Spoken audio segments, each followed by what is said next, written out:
The following program contains scenes of violence. Viewer discretion is advised.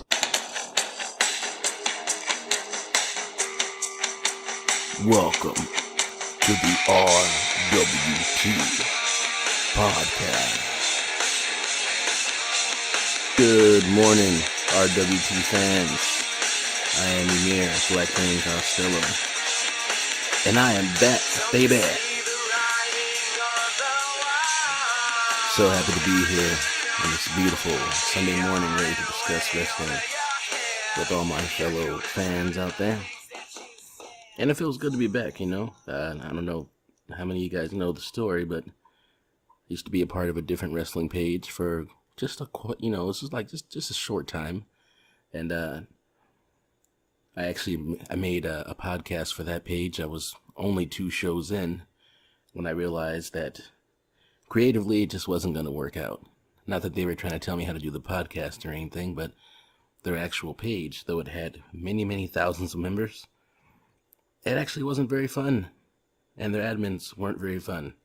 You know, they try to tell you what you can and can't do. They delete your post. They block you from commenting on things. It was really weird. It was like everybody wanted to just control everything you were doing instead of just letting you be you. Instead of just letting you talk freely.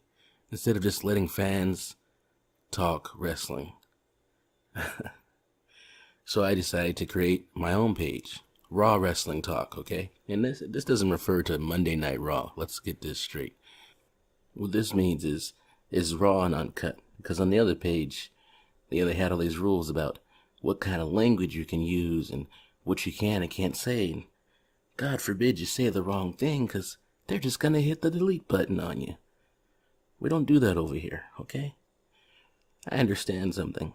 We are all grown adults, and we want to be able to speak our minds freely. We wake up in the morning and we take our kids to school and we go put in our time at a job, or we do whatever it is that we do to try to be productive in this society. And the last thing that we need is grown adults who pay our own bills, is other grown adults trying to tell us what we can and can't say when it comes to giving our opinion about the world of wrestling. That's just a travesty, okay? This is the United States of America, and we can say what we want to say. And I'm not suggesting that people be all out disrespectful and, take things to a place that they don't need to go to. But as long as it's within reason, I don't see why we can't freely speak our minds, about wrestling and how we feel about people and whatever. Speak our minds, like, openly, like, almost like a heel cutting a promo. What's great about being a heel? You can say whatever you want. See, when you're the babyface, you got all these rules you got to follow. Like back on that other page. You can't just say what you want, because you're babyface. You got to make sure that you say things that are pleasing to the ears of the crowd. And if you don't, they will delete you. But when you're a heel, you can truly be you. You can say what you want. You can tell the fans to shut up. You can tell people they can go suck it. You can call them stupid idiots. You can do whatever you want to do, really. And that is the fun of being a heel. So that's going to be today's topic, the greatest heels in the history of the wrestling world. And also I got a special guest coming up whose name is Teddy P Dinero, who is, if you don't know about our page, he is the resident heel on our page. His one job on our page is specifically to cut heel promos on the page about whatever it is that he wants to talk about as often as he sees fit. You know why? Because a wrestling page should have a heel. It should have somebody whose only job is to make videos talking shit, or put up posts talking shit, in heel mode. And by the way, I'm still hoping that this is going to produce a babyface. I don't know, we'll see. We're coming up after the commercial break. We're bringing in Teddy P Dinero. Be right back, folks. The time has come to believe in the unexpected. To believe in the unpredictable. To believe in the unimaginable. To believe that anything can happen at any moment. To believe. To be live.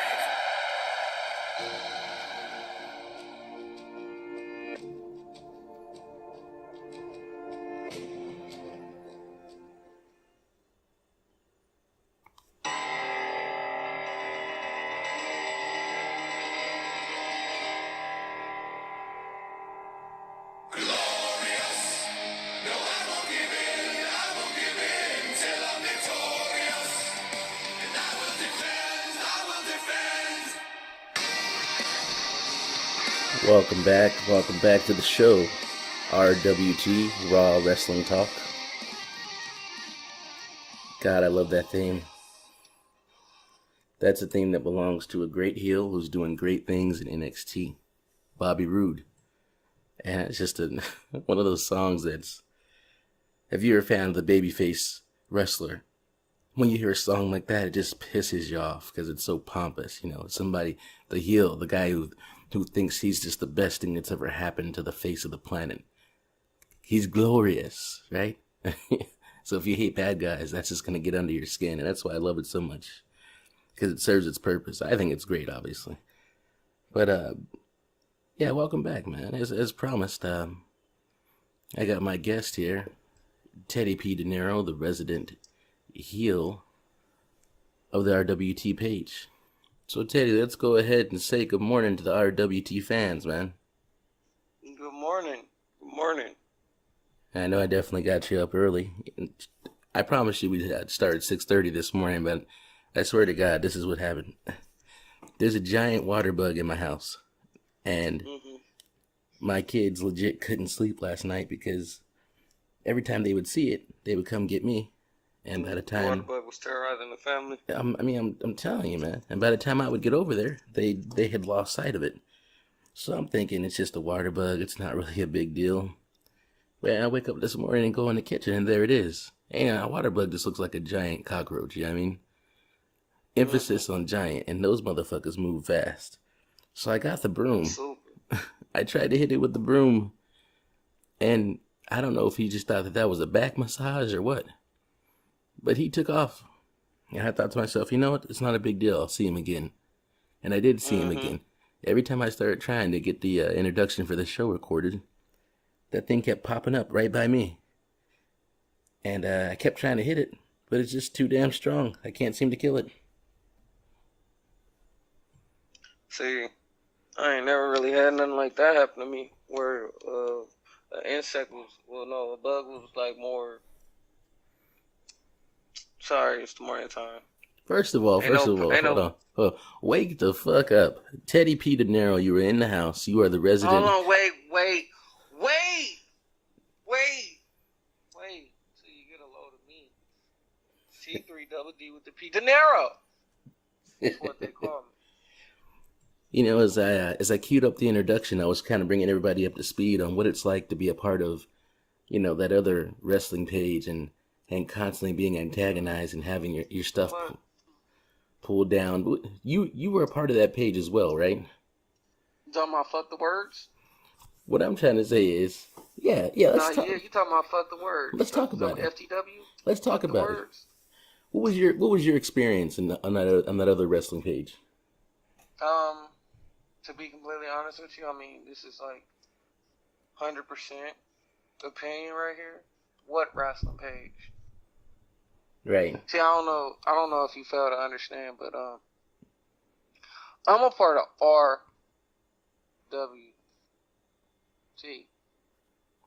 I don't know anything about no fake wrestling page just out here. Like right now, they looking like PWS and we looking like WWE. I'm just saying. And that's what it is, man. We gotta be the maybe we can go Ring of Honor, maybe. But it's still good. Still good product. So obviously one thing I know about you, Teddy, is you're well versed when it comes to your knowledge of wrestling. Your well of knowledge runs deep when it comes to wrestling. It overflows. Right? So tell me something, man. What Yeah. How old were you when you started watching? What was it that caught your eye about wrestling? You know what? I still remember this to this day. It was my dad, and he just told me to come here. And this is like young, like this is Tedd P Dinero in diapers. Like this is, woof, John man. But anyway, back to what I was saying though.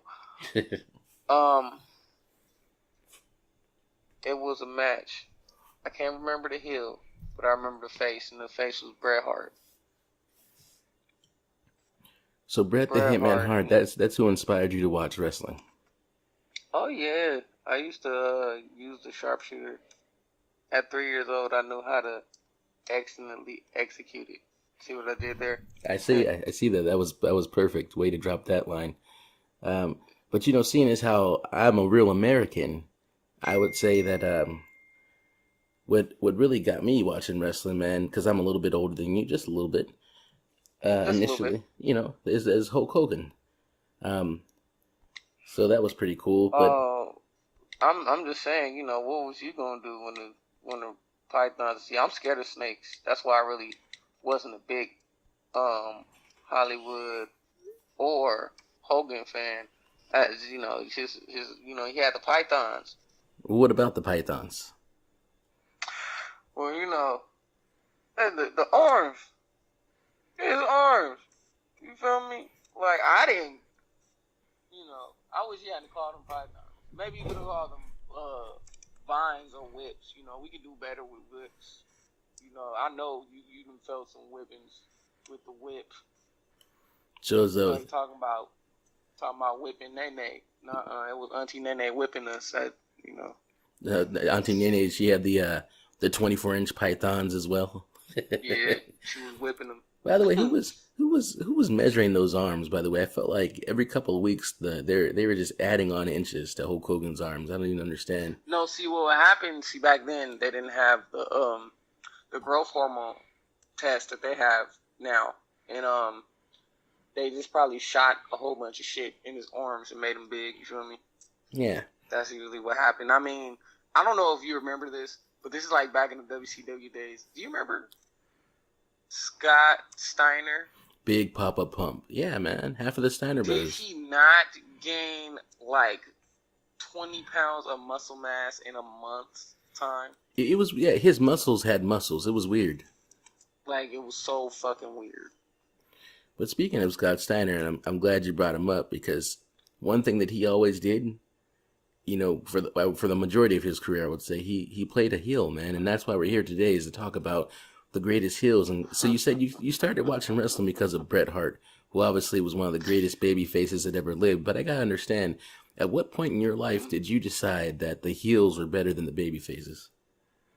You want me to tell you when? When the Nexus came in. The Nexus. Talk about it, brother. When the Nexus... Okay, so... Really? It was just a change. It kind of shocked me. This is when I was moving from kayfabe to, actually, this is really what's happening. Like, I'm moving from reality to kayfabe. Like, I'm no longer believing the kayfabe. So now I'm just all in with the Nexus.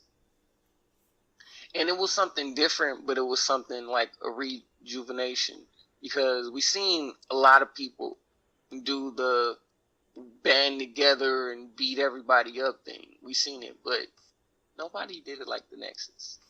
Yeah, nobody. And so for those fans that'll listen to this and that are not as familiar with the wrestling terminology, when Ted says kayfabe, what he's saying is that there was a time in wrestling when they kept up the appearance that the whole thing was real. They didn't want to reveal to the crowd that this is just the work. This is just, you thought that the good guys and the bad guys hated each other, but they didn't. They put on a show together, and then afterward, they were hanging out and having a couple of beers and eating together, and they knew each other's families, and it was all just a work. But here's what I'll say about the Nexus. Okay, well, I'm gonna say it like this. This is one of my famous that you'll be hearing a lot, my RKO comments, because they come out of nowhere.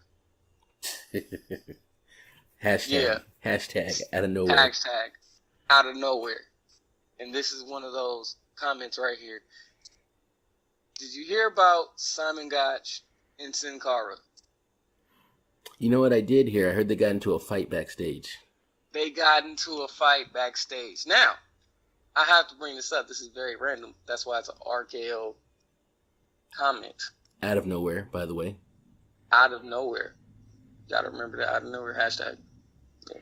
Pick up my boy Randy Orton merch, too. He's rich, but hey, he's got a family still. Anyway. So, Sin Cara, who's have recent, really bad anger issues. Probably with, his character, probably with his position in the company, but who knows? But he's a legit bad dude. Don't let the mask and the flips fool you. He'll punch you in the fucking face. And if you don't believe me, ask Sheamus. He got into a fight with Sheamus too. Sheamus is the first. This is when Sin Cara wasn't Sin Cara. This is when he was Hunico. You remember that? I do remember that. Yeah, before he took over the Sin Cara character. Yeah, they had to take Hunico off. They had to take Hunico off because it was too much stir. Yo. He was coming across as being too gangster, I think, for WWE. He was coming across as being too cholo. Right. See, they didn't have all Mexicans in there. They didn't have the Mexicans that do nothing but sleep and eat.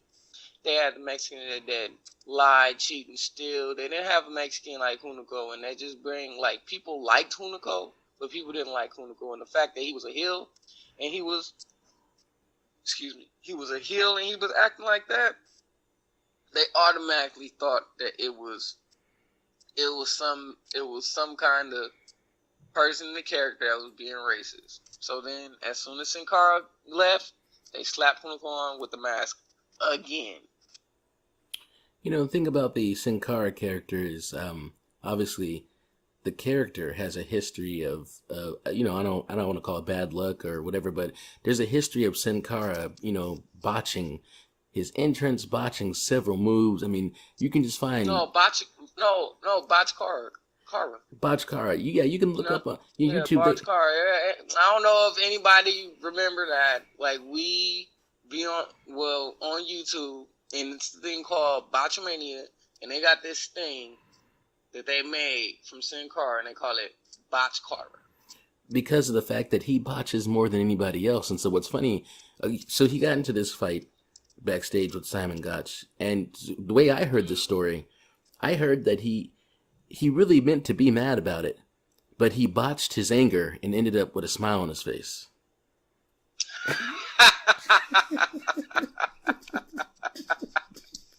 I'm just saying, man. Sounds about right for Sin Cara. It's always funny. Now, another thing, I like, another RKO comment, but I like what him and Callisto did when they broke up. It was like, creative, you're not going to mess us up. We're going to break up before you break us up. I like that. I like the way they did that and everything. But I just wish that Sin Cara would have went to SmackDown and Callisto would have went to Raw. Yeah, I think that would have made more sense too. And also, going back to, I thought I was the only one. Yeah, with wrestlers getting into fights, what the funny thing about wrestling, right, is that going back to kayfabe versus reality, is that obviously these matches are predetermined. The outcome is predetermined. So whenever you're seeing two people wrestle in the ring, you're not really seeing, you never really get an idea of who could really beat who in a real life fight or a real life wrestling match. And so when you hear about wrestlers fighting backstage, sometimes you assume that just because this guy is taller or this guy has more muscles that he would win. But let's look back at the real life backstage fight between Batista and Booker T. And yes, I know Booker T's been to prison and he's a brother and all this other stuff. But when I looked at somebody who has nicknamed the Animal, which is what Batista had, I assumed with all them muscles that if he got into a real fight with somebody, he would knock him out. But the truth was, let's just keep it facts. That's another thing we're gonna have to bring up. This is all the Teddy Dinero. Yes, the comments. These are not the RKO comments. These are just the comments. Right. The facts. The facts. Yes, speak on it. Batista is a movie star. Okay. Facts. Booker T is an ex-prisoner. Right. Facts. Stevie Ray was Booker T's brothers. Facts. Batista walked alone. Facts. You know why they got into it? I have no idea. Please inform the RWT universe. Batista was very high on his position in the company, and Booker T wasn't. and Booker T wanted to push, and well, Batista gave him one. Not a very smart move, Dave. No. Not a very smart move. Because he got his ass whooped. Basically. And as he's taking the hits, he's going, "Hold on, this isn't the script. The script that I got. Okay, see here, I'm supposed to. No, wait, hang on, stop punching me, Booker T. Wait, what are you doing? Wait, no. The way I read it was, see here, you take a swing and then I hit you with a power bomb. That's what's funny is like, okay, when you take away all the scripts and everything, and you're not out there entertaining the crowd, how many of these wrestlers can actually hold their own in a fight? Because Batista could not. Who can tell a story in the ring? Let's just keep it a buck. Who can tell a story in the ring? A very interesting story that you're not gonna just, like be bored of it. Like every time, and it's so sad to see because I love the Ascension and NXT, but they are made the WWE, and I have to say it like this: the WWE made them very stale. Sorry, it's morning time. The WWE made them very stale. It made them not what they was. And that's what, coming out of developmental in WWE and actually going to the main roster is totally different. It's a total switch up. A lot of people, they don't see it happening, but the true wrestling fans know what happens. The thing about the Ascension, here's the thing about the Ascension. Okay, they got stuck with a crap gimmick, right? Which is that they're going to be like this generation's Legion of Doom. And the problem with the problem with this generation is that, okay, most things that are generational means this, that a new set of eyes are watching and the old people that used to watch no longer watch. But that's not how wrestling works. The old people that used to watch wrestling are still watching. In fact, there's more old people watching than there are new people, by my estimation. So the old people watching are going, this is bullshit. These guys are not the Legion of Doom. And then it got to the point to where the boys in the back were coming out in the ring and saying, fuck you guys. You guys are not the Legion of Doom. Now, here's the only reason why I don't have a problem with this. Everybody gets stuck with a crappy gimmick the first time out. What the point of it is... Yeah, you got to push through. Like, Stone Cold Steve Austin was a part of the Hollywood Blondes. Okay, he was the ringmaster. I don't know if you've seen those guys, but oh my god, those promos. Right. The chemistry in the ring. Oh my god, but the promos was on point. And as great as it was, let's face it, it wasn't Stone Cold Steve Austin great. You know what I mean? He had bigger things to come, and so hopefully for the Ascension down the line, if they can find a way to persevere through this terrible gimmick, then they'll come out on the other side and find some originality and be themselves. I feel like they could do something with it. I don't know if they could. I feel like the Ascension needs to go to the Wyatt family. In all honesty, I've been feeling like this. Now let me explain to you why. Oh, okay. When I first seen the Ascension. Wait, we good? Yeah. I can explain this, sir. Okay. When I first seen the Ascension, it was an FCW. I don't know if you know about that, but that was the first developmental. That's what FCW. That's what NXT is. FCW. Right, Florida Championship Wrestling, right? Mm-hmm. Florida Championship Wrestling. That was the name of it, and let me tell you, the product was excellent. When I say excellent, I mean excellent. Half of the people, excuse me again, Dean Ambrose. Yep. Seth Rollins. Yep. Leaki, a.k.a. Roman Reigns. Yep. All came from FCW.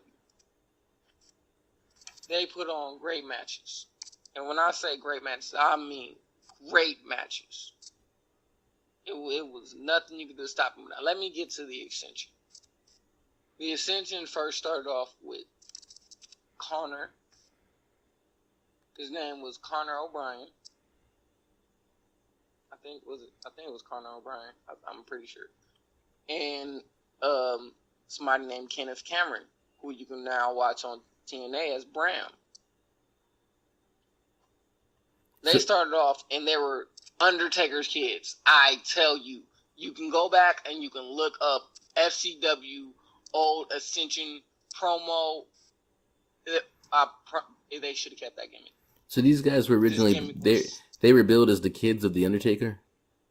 they were basically billed as the kids of the Undertaker. I never They knew that. weren't billed as the kids of the Undertaker, but if you seen the entrance and the way that they were kids of the Undertaker, it Right. was like, these are Undertaker's minions. Like, they need to be with a dark dude. That's why I was like, okay, they need to put them with Bray Wyatt.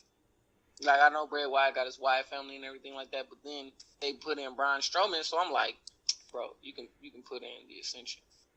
Like, the Ascension was lost, and now Bray Wyatt found him, and he made him great. Like, dude, like, book that. We're gonna have another thing like that when we get on here and we talk. We're gonna have stuff. We're gonna have a little session called book this. Just get all the dream We're gonna matches have out that. there. Mhm. Okay, so We're we gonna have talked. that. So we've mentioned like the Ascension. We've talked about them a little bit, and a couple of other heels from this this new era, this new generation. NXT Florida Championship Wrestling. Now for you, Bane, Yes, brother Bane. yes, deleted What one. is a good heel to you? Okay, here's the What thing. is- First of all, I can't stand baby faces. Okay, I don't like baby faces because they're put into a box. There's all these rules. Here's you can't do this, you can't do that. Blah blah blah blah blah. I like heels because heels can be themselves. They can do what they want. They can say what they want. There's no wrong answer when you're a heel. Until they go over as a heel, until they love them for being themselves so much that they turn the babyface like they did the New Day. Yeah, exactly. And that's what's so funny that heels get so popular that the only logical thing is then to turn them into good guys. It's a really strange concept. And But you know what? Another RKO comment. They should have turned Roman heel. A long hashtag time ago. out of nowhere, and you're right, and everybody agrees to that. Even if you listen to the Stone Cold podcast, But he says that. If you look at the slow build, excuse me, I mean cut you off. You can go ahead and say what you said, and not. No, it's okay. This is Live. live. It's gonna call it blend with a. Yeah, this is live recording, baby. All right, this happens, man. We're conversating back and forth. We're flowing. We're doing our thing, and this is what it is. I'm just saying, Stone Cold and everybody else has felt the same thing about Roman Reigns. What do you know about it? Well, Joel Noya. I can't say his real name because it's really difficult to fucking say. His first name, it's really difficult to say. But Joel Noya, son of Saka, right? That's the son of Saka. Yeah, man, he came into the company as Leaki, and then while he was Leaki, he had this gimmick as of the boss before Sasha Banks even adapted it. He had this gimmick of the boss. And this man, let me tell you, this was great heel work. This is some of the greatest heel work I think I've seen from somebody who just started. Like, wonderful heel work. If you loved Roman Reigns in the Shield just being quiet, I'm pretty sure you're going to like him as a heel. And I don't know if you noticed, but the slow build to him becoming a heel. Finn Balor beating him. Well, Dean Ambrose beating him. Rusev is going to beat him. Yes, Rusev is going to beat him. that's an opinion. But that's your job. You're the heel. You're the heel of the page. Another out of the nowhere. I'm gonna say out of the nowhere instead of out of nowhere. Out of the nowhere. Yeah. Did you see how great Rusev is? It's been about what, 3-4 months since any crowd has cheered for Roman Reigns. Right. Look how great Rusev is.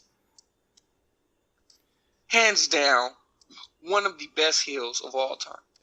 You know what's great about Rusev is he's such a good heel that he doesn't even need the microphone in order to be heel. He actually tells his story in the ring.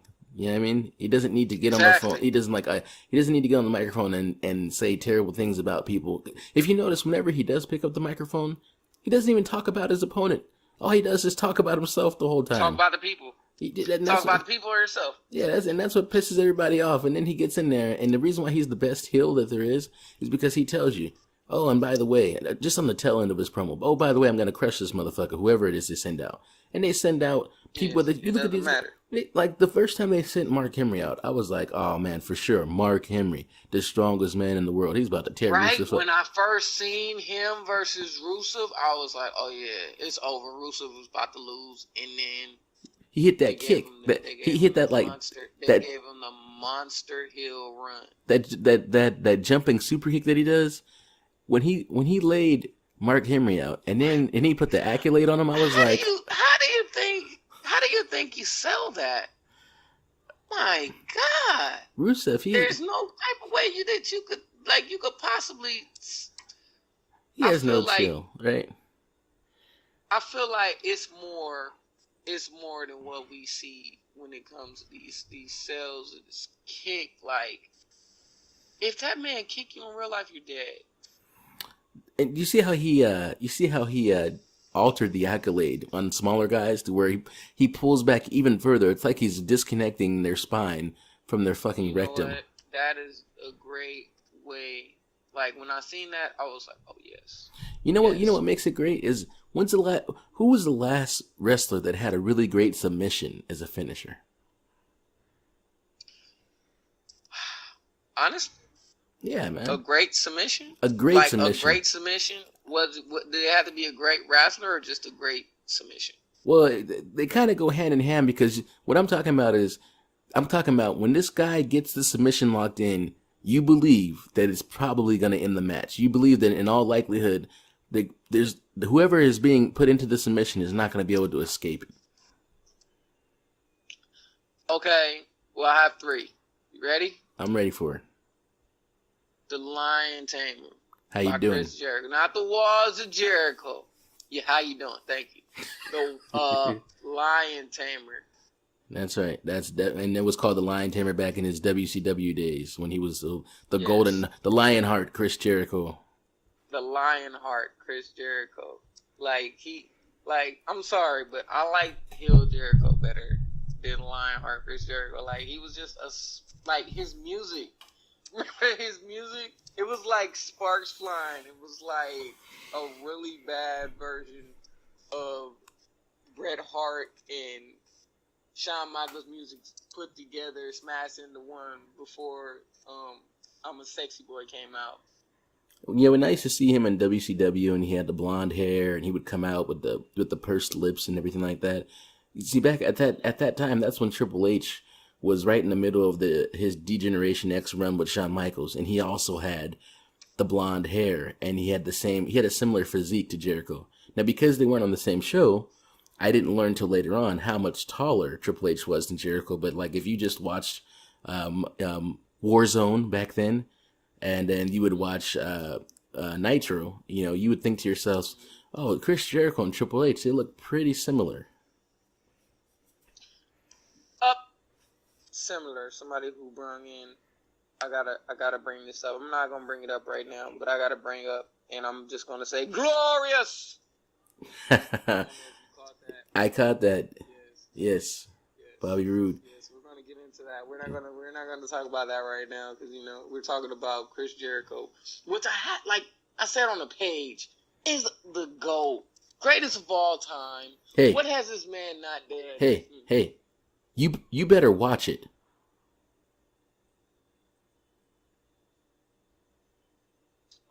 That was real. You're supposed to say watch what? What?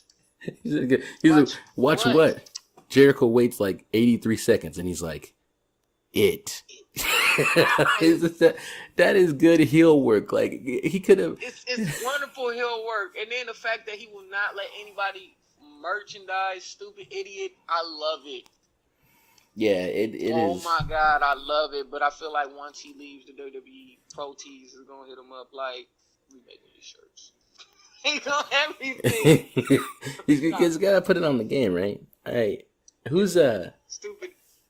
We got the Lion Tamer. What was the 2 other good submission moves? Oh my God, the cripple Crossface. How you doing? Who's getting out of that? Who's getting out of that? Okay. Nobody was getting out. The cripple Crossface? Are we talking? Nobody was getting out. Are we talking Chris Benoit, crippler Crossface? Or are we talking? We're talking about Chris Benoit, cripple Crossface. Wait, but not WWE. These two guys. Chris Benoit, unfortunately, murders his family and himself, and then for years nobody uses the crossface, and then all of a sudden, Shawn Michaels and Triple H tried to pull the crossface out in the same match, and horrible. They were in a triple threat match. It was a triple threat match. The title was on the line, and it was Shawn Michaels versus Triple H versus who? Versus John Cena. Was it John Cena? It was John Cena. The face that runs the place, right? Yes. We got to fact check that. There's a third guy in the match. We might have to. I think it's John Cena. I remember that Chris Benoit, Triple H, and Shawn Michaels had a triple threat match. Maybe but you know what? I don't think they tried to use that crossface on him, because that would have been ridiculous, right? But I know that after a while, it was like these guys, because these guys can get away with it. The only person that I know that did a crossface, it is Chris Benoit, and I hate to say it, it's Cesaro. Cesaro, he moved his arm, and Daniel Bryan with the label lock, which is just like an inverted crippler's crossface, because he not only grabs your arm, but he interlocks it with his legs and pulls it over his knee. Like, it's brilliant. That Daniel Bryan run, he was doing the flying headbutt, and it was almost like they were trying to bring the Chris Benoit character back to life through Daniel Bryan. Right. I seen it. It was like you put him in a Chris Benoit position, but you treat him like Mick Foley. Like, come on, man. Okay, so I want to get into a list here, and this is the last one though. The last one's probably gonna shock you. Okay. Crossface chicken wing. That does not shock me. You know what? Let me tell you something. As a kid, here's one of my most devastating memories as a kid. I will never forget. I'm 30 years old. Don't talk about Bob Backlund and Bret Hart. I'll never forget it. No. Okay, hang on. No. The man, Bret Hart's got his whole family at ringside, right? And No. Bob Backlund puts him in a crossface chicken wing. The title's on the line, right? And Owen Hart, or his dad, one of the two, throws in the towel because Bret Hart didn't have the brains to quit. He had too much heart, right? You know, no pun intended. It wasn't his mother. I mean, it wasn't his father. It wasn't Owen. It was his mother that threw in the towel. Because Owen was like, look at Bret, you're just going to let him look. He can't get up. He can't do it. And she threw in the towel and it was over. Okay, but what was cold about it is this guy rolls out the ring and he's sobbing. Like, when I was a kid, when I believed that wrestling was real, there's a few things that stood out to me as, oh my God, they're really hurting a guy. Okay, one of the only other things is when remember the I don't know if you're too young for this, but there was this one match between the Mountie, and he was fighting against the Big Boss Man, and the Mountie had this stick that was supposedly could have like electric shock or whatever, and he got the taser. Yeah, he handcuffs Boss Man to the ropes, and he kept like tasing him. And as a kid, I cried, man, because like the Big Boss Man was my hero. He was like this police officer, and I wanted to be a police officer, and to watch him get tased over and over again, and he sold it so well.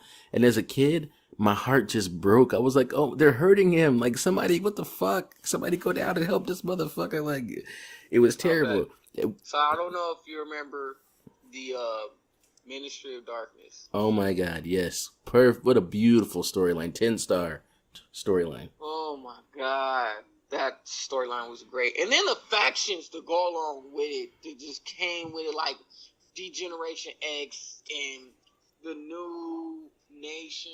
Remember that? Yeah, I remember the New Nation. And they had, what was his name? Midian, the white guy? There was like a white guy in the Nation of Domination, and they had Owen Hart was in there. Owen Hart, he was a part of the Nation of Domination. This is a new nation. But yeah, I bugged out, man. That crossface chicken wing, and what a great heel, Bob Backlund at the time. Oh my God! When he put it on, he made you want to hate him. Yeah, this guy, when Bret Hart rolls out the ring and he's holding his shoulder and he's crying, And as a kid, I'm not gonna lie, man, I just cried with him. I couldn't believe it because it was like he was Bret Hart.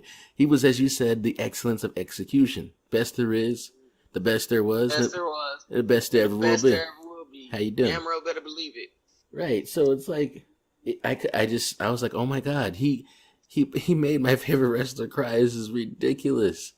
But yeah, that was what a scary moment in history. I don't know how it would be if I watched it back now, but at the time, they got me, man. They had me. I believed it.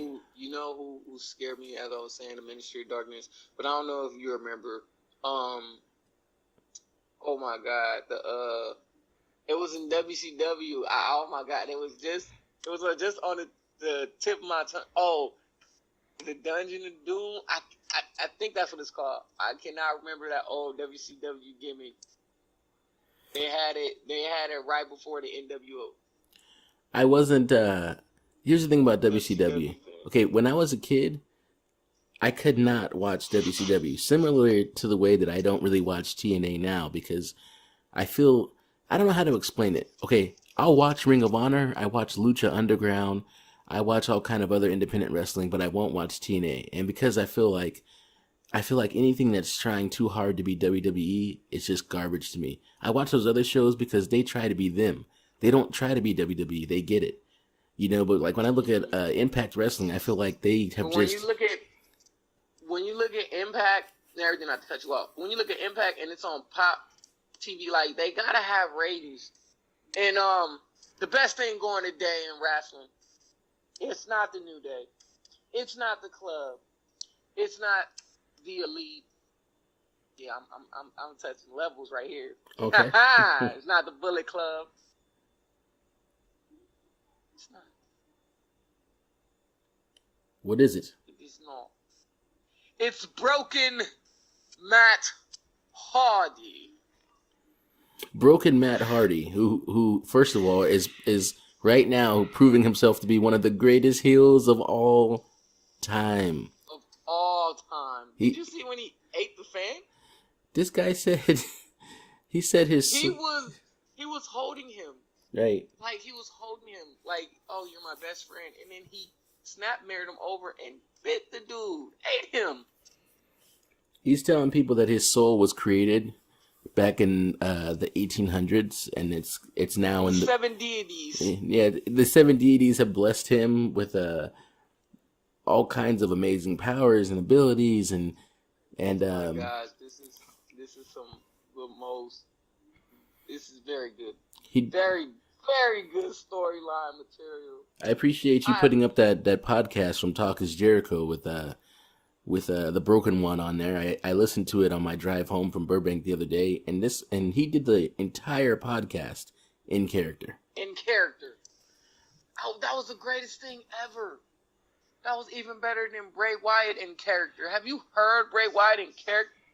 Yeah, but I think Bray Wyatt is, first of all, he's fantastic as a heel, and I think he cuts the best promo of any new wrestler today. Ever. He can be face, he could be heel. It doesn't matter what Bray Wyatt is. Like, I like him better as a heel, but he's not a heel. He's just anti. Yeah, that's similar. If you look at Bray Wyatt, you cannot tell me he's a heel. That's the same thing with Randy Orton. Randy Orton's definitely not a babyface, but he's also not necessarily a heel. He's just being him, and it's however you take it. Like people are like, oh, Randy Orton's a babyface. We look at him; he doesn't wrestle as a babyface. He just does what the fuck he wants. He wrestles like a old school heel. That's how he wrestles. Yeah, but you can't label him. The Orton stuff, like a lot of people, like he's boring. No, Randy Orton used to tell great stories in the ring. Very meticulous. You don't know what storytelling is. It's when you go in the ring and you bring emotion into your match. That's what storytelling is. Yeah, it's the wrestling psychology. And so here's the problem: the wrestlers of today, they are all moving around so fast. They don't try to tell a story. It's just move after move, spot after spot. It's just movement. Because they're not really selling the injuries, and well, they're not gonna. If you want somebody to sell, you got to go to Dolph. Okay. Simple and plain. The problem with Dolph is not a problem for me, but the internet believes obviously is that he tends to oversell things, like a clothesline, something as simple as a clothesline. But if you hit Dolph Ziggler with a clothesline, he's gonna do about 18 cartwheels before he hits the mat. I don't know why people say that, and this is what's gonna make Dolph Ziggler go back to the heel Ziggler that I love. I loved heel Ziggler too, by the way. Yeah, the fans, like the IWC. I'm about to cut a heel promo real quick. Please do. I've been waiting on it. IWC. That's the internet wrestling community, for those out there who don't know. Yes. You idiots. What are you doing? What are you doing? What possibly make you believe that anybody from let's go here. Dalton Castle and his boys, he's not coming to the WWE. If he is, he's changing his gimmick. Right. You know why? Because it's promoting homosexuality. It's weird. It's funny and entertaining to us, but WWE ain't having that shit. They ain't having that shit. Yes, and let me get back to this stupid. I know. It's just like this world. I said, I know I live in this world, but I'm not a part of this world. I'm not a part of the IWC. I'm me. I'm one of the greatest. Period, point blank. Nobody can touch me. You know why? I'm 110 degrees on a sunny day. Nobody can touch me. The whole situation is that, yeah, I'm the heel of the page. I do what I want. I swerve. Just gotta watch. Just gotta watch. Keep your eyes on. Keep it peeled. Don't move those eyes. Why are you moving your eyes? Don't move them. I'm right here. Know that. Know me. By the way, do you know what my name is?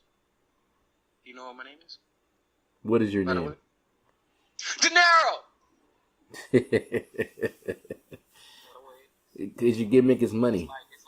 It's like throwback old rock when he'd be like, finally, at Dinero! Exactly. Now, here's the thing. Dinero, I'm wondering, and I've said this multiple times now, since I made the announcement last night on the page that you are officially the resident heel at RWT. I'm wondering if this is going to produce an official babyface, somebody who's there to combat your opinions. You post a video talking shit, and they post a video telling you to shut the heck up. I hope not. If they do, then I might have to make a rap song about them. Like, don't do it. It's life. Right. This heel stuff is my life. I turned heel when I was it was about I think 21, possibly 21. That's when I went officially heel. You know what I think happens, Dinero? This is what I think happens. I think when we're kids, our view of the world is different. Okay, we want to believe that people are good and everything is happy and everything's going to be just fine. And so what happens is we're more attracted to the people who we think see the world that way. The Hulk Hogans, the John Cenas, the never give up. Eat your vitamins and be the power of positivity. But then, when we get a little bit older and we realize something, that the world absolutely sucks, right? And there's all kind of pain and turmoil, and we're pissed off about it. And so all of a sudden, we can relate to, the Stone Cold Steve Austins who come out and talk shit to their boss, and we can relate to The Rock who don't try to cheer me now. You booed me before, because we've all had somebody in our life that was hating on us in the background and talking shit about us, and then all of a sudden we start Before I became Dinero. Right? You start doing good, and all of a sudden these guys are like singing your praises, and you're like, oh no, don't jump on the bandwagon now. Don't cheer me. Don't cheer me. It's only one seat on this roller coaster ride to the top, baby. Yeah. So I think it's just as we become adults, we relate more to heels, because in our lives, That's who we become. Harvey Dent says in that Batman movie, you either die a hero or you live long enough to see yourself become the bad guy. That's real. That's one of the realest things ever, because it's not just a movie quote, it's actual life. It's like, you got so many people out here doing bad stuff, but if you actually talk to them, they're actually good people. And it's really crazy. Exactly. Because, like, we live like I say, I'm a heel. But if you met me, I'm one of the nicest, respectful type person that you could possibly ever meet in life. Until somebody crosses But I'm a heel. Right. And you can call on that ability at any time. Okay, so let's get our focus here on heels. First of all, I've been wanting to say this the whole show, but let's not sit here and act like JBL wasn't one of the greatest heels of all time. Oh my because gosh, I cannot believe you brought him up. He was, wrestling God. You know what? JBL Hill's work is tremendous. I really hated that dude. I really wanted to see him lose. You know what? And another RKO comment. Out of nowhere. One of the greatest. The Miz is one of the greatest wrestlers to work. And I say that proudly. If somebody don't like it, oh fucking well. Look at Mike. Look at Mike. Mike tries his hardest every time, everything they give him. He don't want to be a face. He want to be a bad guy. But when they made him a face, he did his damnness. And it's so crazy how they made him a face. They made him a face by teaming with Kofi Kingston, and at the end of the match, he still got kicked. By the way, if you remember that day? If you look back at that Trouble in Paradise, the thing about it was Kofi put a lot of mustard on that sandwich, and the Miz wasn't prepared. He ate all of that sandwich. Yeah, when you see the kick, all of that sandwich. You know that term kayfabe we were talking about? There was none of that in that kick. That was a real ass kick. He knocked. They do not. I've heard that they just don't like each other. Like, it was evident in that kick. He kicked the shit out that motherfucker. Like each other. Like, have you seen him on Up, Down, Down? Oh, shout out to Xavier Woods. He got me blocked. We're going to have to start a hashtag that say unblock Dinero. Were you trying to cut... Wait, hang on. Were you trying to cut a heel promo on Xavier Woods' gaming channel and he blocked you? No, I didn't. I actually, big fan of Up, Down, Down. I'm a subscriber. Subscribe, like, share. Always remember, keep it tight. No, that's what she said. But, no, like, I did something stupid. On an Instagram post, I wrote first. And I got blocked. Dang. I was just joking, though. Like, I really was joking, and I got blocked. And I've been trying to get him to unblock me forever. It ain't working.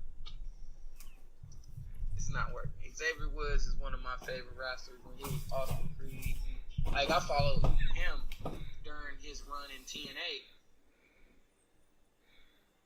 Like, he was Consequences Creed. Hang on, you have to forgive me. That water bug I was talking to you about came out of nowhere, like your RKO comments.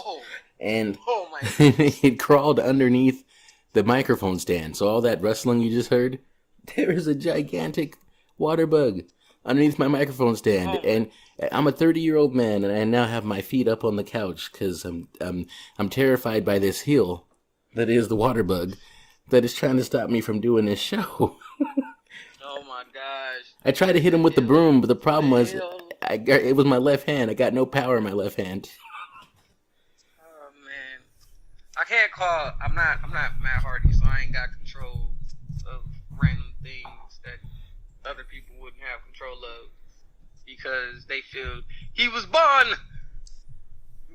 what he said 3,000 years in the future. His vessel. Everybody will talk like this in the year 4000. We'll talk like this. We got Dinero. Dinero, the resident heel of RWT. We got about 5 minutes left in the show. And I just gotta know, man. I gotta know your list. I want you to give me your top 5 heels of all time. And And I mean, build it up. So number 1 is your top heel of all time, but I want you to start with number 5. Number 5, Ted DiBiase. The $1 Million Man. Everybody's got a price. Ted DiBiase. If that wasn't one of the most evil men on earth. I couldn't stand him. Yeah, he was always paying people to do terrible things. Oh my goodness. Okay. 4th, William Moody, aka Paul Bearer. Oh, Undertaker. Yes. Yes. When he turned on Undertaker, the greatest unexpected heel turns ever. R.I.P. William Moody. That was a good one, man. That was a good one. What's number 3? Number 3. That's a big one. Raven. You know what? The thing about Raven too is his heat made him a great heel. It wasn't Raven in his promos. It was his heat that made him a great heel. Come on. Right. He was so sad. When I looked at Raven, I saw a guy. He looked like an emo rock and roll type of guy that you thought at any moment he's gonna kill everybody. Like he's just gonna plant a bomb somewhere and we're all gonna die because, quote the Raven, nevermore. Man,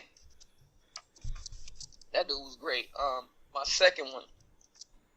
Trying to think. Can we get a little Paul Heyman with the next big thing, Brock Lesnar? Not Paul Heyman 21-1, but Paul Heyman next big thing, Brock Lesnar. So we're talking about back in the day when they first came out. They first got paired together. Yes. That's when Paulie still had the ponytail. Yes. The great heel. Great heel work. Great heel work. And a lot of people ain't a big fan of this dude. Actually, it goes to 2 people. I don't know if I can do this, but I'm doing it anyway. It goes to 2 people. And they have wrestled maybe 3 matches in their whole wrestling career. Mm-hmm. The first person is Jim Cornette. Oh my God, the tennis racket. Remember the tennis racket? Oh, he had the tennis racket too. He was I guess he was running manager for War Machine at a house show in where was that at? I can't think of it. But it had Broken Matt Hardy and Jeff Hardy. Yeah. Oh my goodness, man. That was great. Telling you, great. Jim Cornette was great. He just talks shit. He tells it like it is. And another person, Eric Bischoff. So I feel like you're naming a lot of non-wrestlers here. So do you feel like the best heels have been the managers and the best heels have been the managers, and it's been the people that has been squashed in matches. Like, I love Heath Slater heel work. Oh my God. This man, I hate him. I just want to see him get beat up. When I watch a match, I'm waiting for Heath Slater to get punched in the mouth. You know, and who I like hate? Heath Slater. The wrestler, the heel that irritates me more than anybody, I swear to God, is Bo Dallas. I hate that guy. You see? You have to. Oh, you have to. Yeah. Oh, I know, John Cena, that you came out here and you injured your arm because your arm is a loser. But don't worry, never fear. Your arm can heal if you just believe. I'm like, shut the hell up. I hate you, Bo Dallas. I wanna jump through the TV and land in Indianapolis, Indiana and whoop your ass. Oh my gosh. You know who's Mr. Irrelevant, and he needed that name. I promise you he did. Curtis Axel. How do you fall from grace like this, Mr. Joe? Joe Hennick? How do you fall from grace? Rybaxel. Like what the hell? That's how you fell from grace, Rybaxel? I mean, several things. What it comes down to is he doesn't have charisma. Just because your dad wrestled doesn't mean. Look at like some of the sports figures. His stories are unbelievable in the ring. That's what it is. Truly, his stories are they're not like unbelievable. Like, oh my god, wow, like unbelievable. Like, this is bullshit. Right. Absolutely. That's exactly what it is. We've covered a lot of material here today. I don't know how. The problem is when you're one wrestling fan talking to another wrestling fan, it's definitely hard to stay focused because there's so many things we want to talk about and there's so many things we remember, and we're just two guys having a great time, just having some raw wrestling talk here. But as we close out the show here, before you go, I know you about to end the show and everything, but we got to do a review, maybe 4 to 5 stars on both shows and what show took it this week. In my opinion, 4 stars Raw, 5 stars SmackDown. I feel like SmackDown got it this week. I feel like SmackDown has got it right over Raw for 2 weeks in a row now, and I think that the ratings may suggest the same thing. Why do you feel like they got it last week? Because I really gave that to Raw last week. I officially like Raw better than I like SmackDown last week. But I love SmackDown.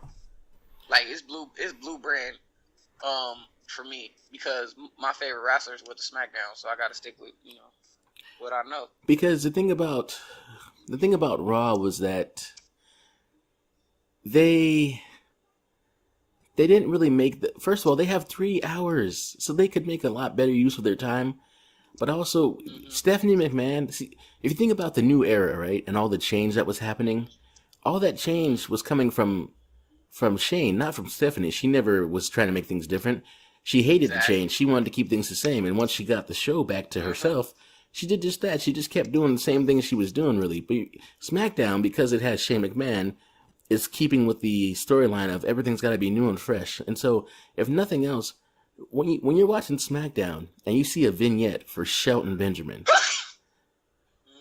you got let's break this news right now to everybody who wants to see Shelton Benjamin in a WWE ring. He will not be returning to the WWE ring this year. He will have to wait until next year if he does, or possibly this could be a work. We'll see. Usually they take the time to make the vignettes and all that kind of stuff. I think shortly after SummerSlam, or perhaps at SummerSlam, he's gonna show up and attack somebody, and then it's gonna be on. And my hope is that he shows up and he attacks American Alpha. Like, hey, you guys. Sorry, this is my ESPN alert saying that Alex Rodriguez is gonna play his final game for the Yankees on Friday, which honestly I don't care. Alex is cool. Wow. But that's deep. Hey, Rod. I want Shelton Benjamin to attack American Alpha and say, all you guys are is a ripoff of me and Charlie Haas. Yeah, I swear that's what I want. I want that too. And I want Haas to come out of nowhere. Yeah. Like, I really want to see that. Like, because Haas can still go. Oh, man, there's no doubt. Benjamin can still go. Then these guys can still go. It's not like they're like second rate. Like, they can still go. If you put my heel shit, if you can fucking put the Dudley Boys at the position where they're at, then you need to go get the world greatest tag team and let them work at least maybe a 5-match run with American Alpha. And then on the 5th match, when it's supposed to be the deciding factor, that's when you have Kurt Angle come out and put over American Alpha by screwing over the world's greatest tag team. Mm-hmm. Exactly. That's how you end WrestleManias, ladies and gentlemen. I think that. Yeah, man, I had fun. Yeah. This is, first of all, I definitely want to have you on again soon. It's great talking wrestling with you, man. This is an amazing thing. This is fun. We're up early on a Saturday morning, and I don't care because I enjoy doing this. Hopefully people will listen into the show, or, they can or they can't, whatever it is. It's not going to stop me from doing what I do. You are the resident heel, man. Right. So Yeah, I'm not. How about you take us out? One more heel promo. One more heel promo? How you want me to cut this? All right. RWT.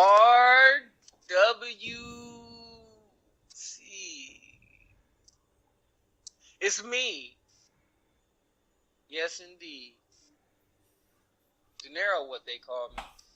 I have one thing to say. I am the greatest. And you You are imitation. Do you know who I am? I'm in fine cloth, fine linen. You?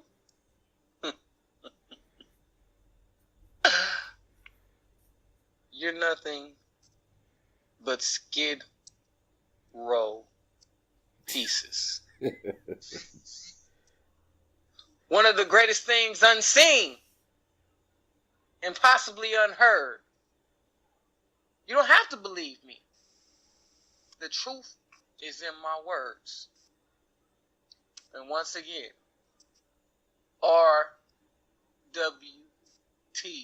Wait till you get a load of me.